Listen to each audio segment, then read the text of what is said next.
Mary gave life to, cared for, and supported Jesus, let's show the same respect and love to our own mothers. Kaya kung kasama mo ang ina mo ngayon, kung kasama mo ang iyong asawa, ipadama ang iyong yakap sa kanila. The rule isn't easy. They choose to give life, provide for us, and offer unconditional love. Subalit, paano na lang kung ang mga anak ngayon ay nawalan na ng respeto sa kanilang mga ina?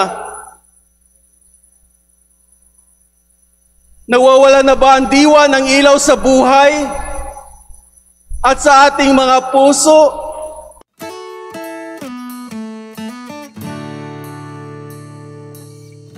Sa ngalan ng Ama at ng Anak at ng Espiritu Santo. Amen. Ang pagpapala ng ating Panginoong Hesukristo, ang pag-ibig ng Diyos Ama, at ang pakikipag-isa ng Espiritu Santo naway sumainyo lahat. At sumaiyo din. Mga minamahal na kapatid, tayo ngayon ay nagtitipon bilang isang sambayanan na nagpupuri at nagpapasalamat sa Diyos. Isang maligayang, mapayapa at masaganang bagong taon sa inyong lahat. Sinisimulan natin ang taong ito sa pamamagitan ng pagkilala kay Maria bilang ina ng Diyos. Ipagkaloob natin sa Kanya ang lahat ng ating mga pag-asa, pangamba, at ang ating mga tuwa at pighati sa buhay. Ginugunitan rin natin ngayon ang pandaigdig, digang araw ng kapayapaan.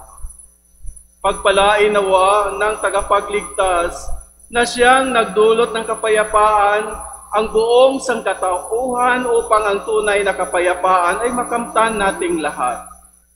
Gloria in excelsis Deo.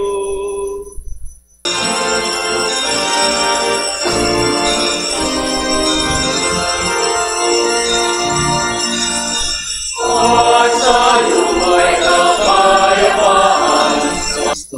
Dear brothers and sisters in Christ, as we celebrate the solemnity of Mary, the Mother of God, may we open our hearts to the message of the gospel, a message of obedience, faith, and reflection.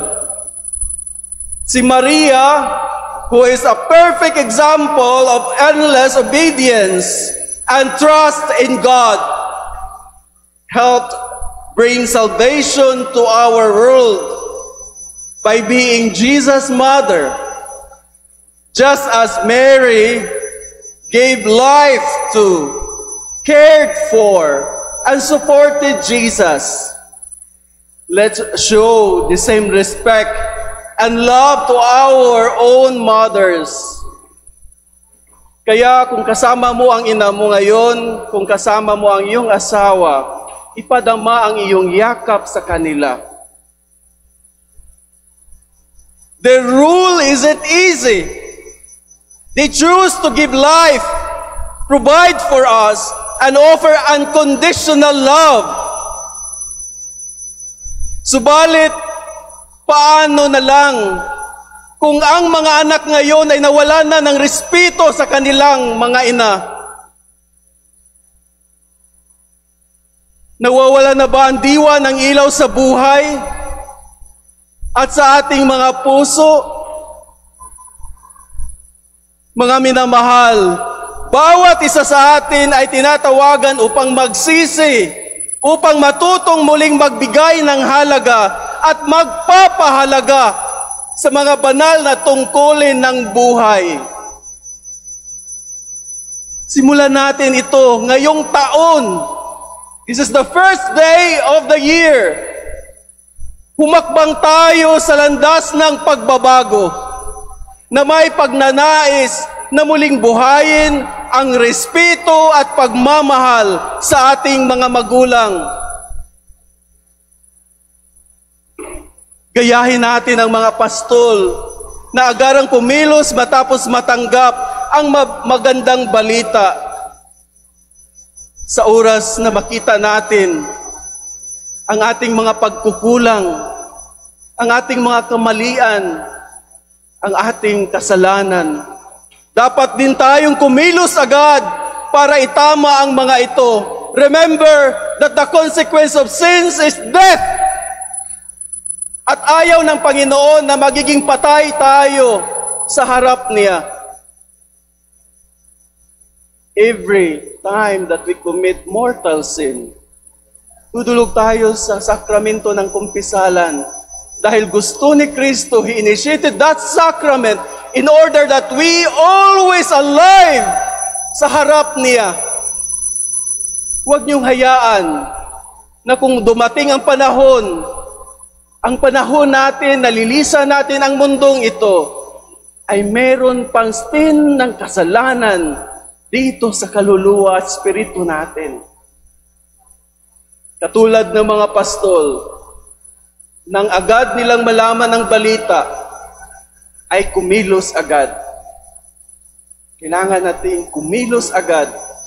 Lalo na kung meron tayong alitan sa ating magulang, lalo na kung wala na tayong pagrespeto sa ating ina, inanyayahan tayo. As we start this day, the first day of the year, kailangan mabuo ang pamilyang nagkawatak-watak, para mamuhay tayong mapayapa, para mamuhay tayo na may pagmamahalan sa tahanan natin. Lubos na kahalagahan ang pagmuni-muni sa mga salita at gawa. Sa ikabubuti ng ating kaluluwa, siguraduhin ang ating pagmuni-muni ay kasabay ng seryosong pagsasalamin sa ating relasyon sa ating mga ina. Pag-isipan natin paano natin maipapakita ang ating pasasalamat sa kanila. Sa simpleng bagay, tulad ng paglasap ng lutong bahay, pag-alala sa mga sakripisyo niya, o kahit sa mga araw na tayo'y kanilang inalagaan nung tayo'y may sakit. Ang pagsunod at pananampalataya ating napulot mula kay Maria ay huwag lamang natin ipadama sa ating panalangin, kundi sa ating kilos. Ipadama mo ngayon ang iyong yakap sa iyong ina. Ipadama mo ang iyong masarap na yakap sa iyong asawa. Kumilos tayo ng may layunin at pagsisikap hindi lamang para sa ating pansariling pag-unlad, kundi para din sa kapakanan ng mga taong nasa paligid natin, lalo na ang ating ina. As children of God, it's our challenge to live by these teachings, not just for this new year, but every day of our lives. Every morning is a fresh start, a chance to do good and to love other person.